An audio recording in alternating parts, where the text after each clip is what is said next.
So Meta just introduced a new AI app that is set to revolutionize the way we interact with AI and social media. In today's video, I'll be giving you guys the complete rundown of everything you need to know.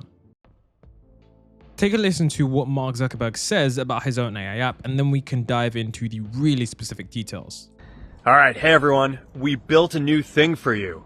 There's almost 1 billion people who are using Meta AI across our apps now, so we made a new standalone Meta AI app for you to check out.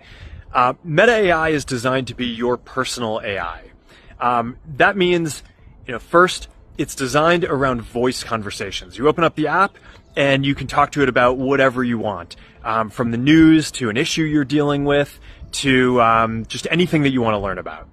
It's also designed to be personalized. We're starting that off really basic with just a little bit of context about your interests, but over time you're going to be able to let Meta AI know a whole lot about you and the people you care about from across our apps if you want. We also designed this social feed, so you can discover all kinds of different ways that people are creating stuff with Meta AI. It's really quite fun to check out.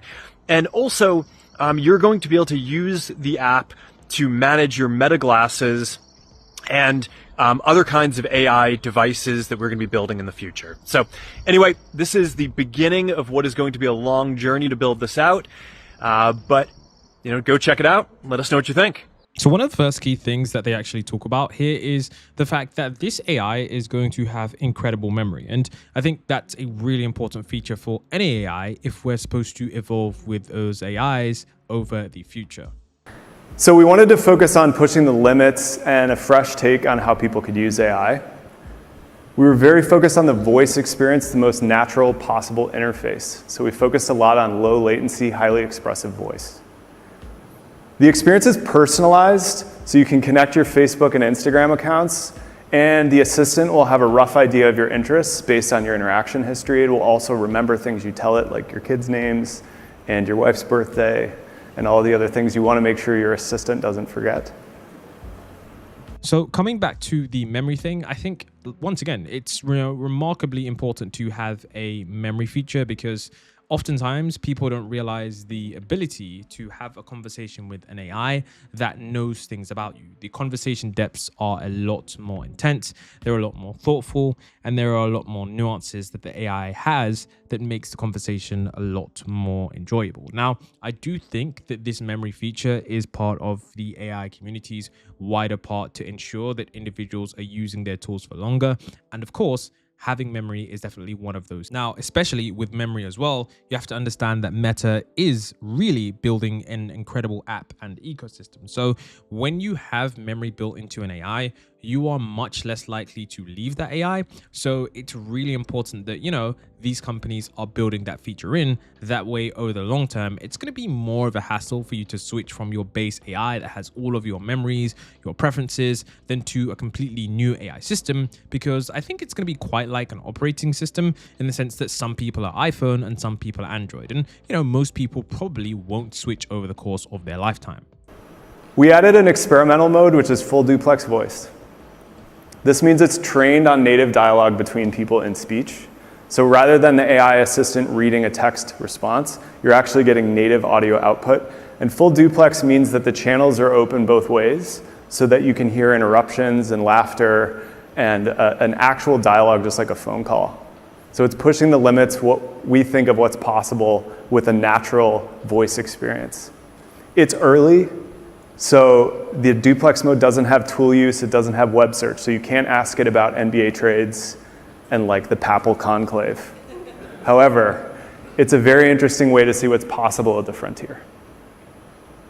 So you can see here, Meta have also introduced their own voice mode. Once again, I do think that this is going to be the next step in evolution for how people interact with LLMs.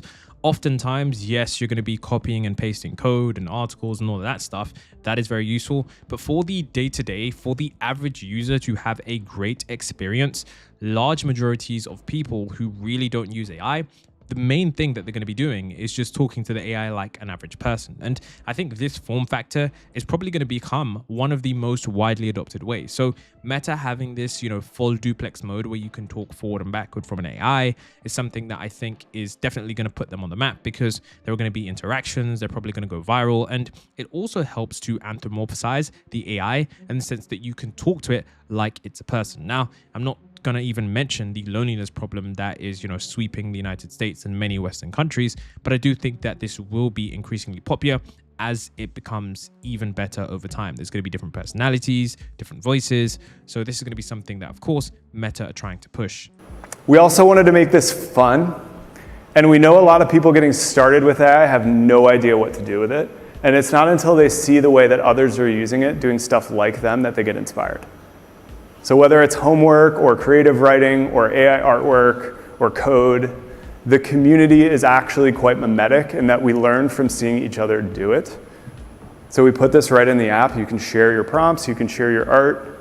It's super, super fun. We've really been enjoying prototyping this because it makes the experience a lot more creative and a lot more social. And so with the Discover feature with AI, I do think that this is game changing. And I've seen a little bit of this with Sora. If you aren't familiar with the Sora OpenAI platform, there's a little bit of a social aspect there in the sense that you can actually see what other people have created. You can see what prompts they're using, and you can, use other people's prompts to get the same results. So the Discover feature, I think it's going to be really, really big because, for the future, I think online communities are going to be something that is really, really important. And one of the, things that these companies are doing now is they're allowing people to interact with each other when they have a shared goal. So when you generate an image prompt, if you have a conversation, if you make a video in the platform, it's going to be really interesting to see how that kind of evolves. And of course, Meta, they already do have Instagram, Facebook, and WhatsApp, so they already have a billion users, across social media. So it really is going to be interesting to see how that becomes integrated, because of course, most people do have Instagram and WhatsApp, it's literally just connected to your phone number. So I do wonder if this kind of social media platform will kind of just evolve as AI does evolve as well. The last piece we focused on is pairing with your Ray-Bans. These are incredibly popular. They're the ultimate AI device of today. They're multimodal. You can ask questions about what's in front of you. Again, it's a voice interface. So the app focuses on taking that and making it coherent, whether you're using the glasses or whether you're just using it with your phone. The next thing you can see Meta talk about here is their entire ecosystem. And I think this is probably the most underrated thing. One of the largest form factors for the future is going to be the glasses. And those glasses are actually really good. Like, I've used them for quite some time now, and I honestly haven't found myself using anything other than that when it comes to taking pictures and just, living in a way that's so connected with AI. Like, of course, you can have your phone and just message the AI, but having an entire form factor that's already connected to your entire, database. So like, I can ask Meta AI glasses, hey, what about this? Can you take a picture of this? And then my chat is going to be able to reference that when I'm having, references and chats with that. That is something that I think is completely underrated when it comes to the glasses. And of course, if you haven't used them, you probably, won't realize just how impactful they are. They are a bit on the pricey side. They're around like $300 or so, but I do think that it will become, the inevitable sort of form factor for people interacting with technology in the future. And Mark Zuckerberg does agree with that. I think glasses are going to be the next major computing platform, but each new platform doesn't tend to just replace the old one, right? So I guess the version of this that I think about is like, you probably have this experience often where you're sitting at your desk and you have your computer there, yet you still pull out your phone to do things. That's true, right? yes. Okay, so at some point in the last 10 years, mobile really became the primary computing platform. We didn't get rid of our computers. No.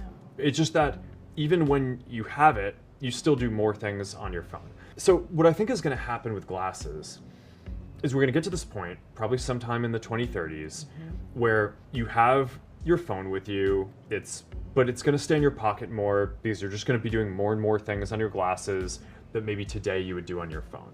You'll reach a point where, just like with your computer, there are probably some things that could be done in a richer way or better in some way on your phone, but the glasses will be your main computing platform, and that will be kind of your default go-to thing.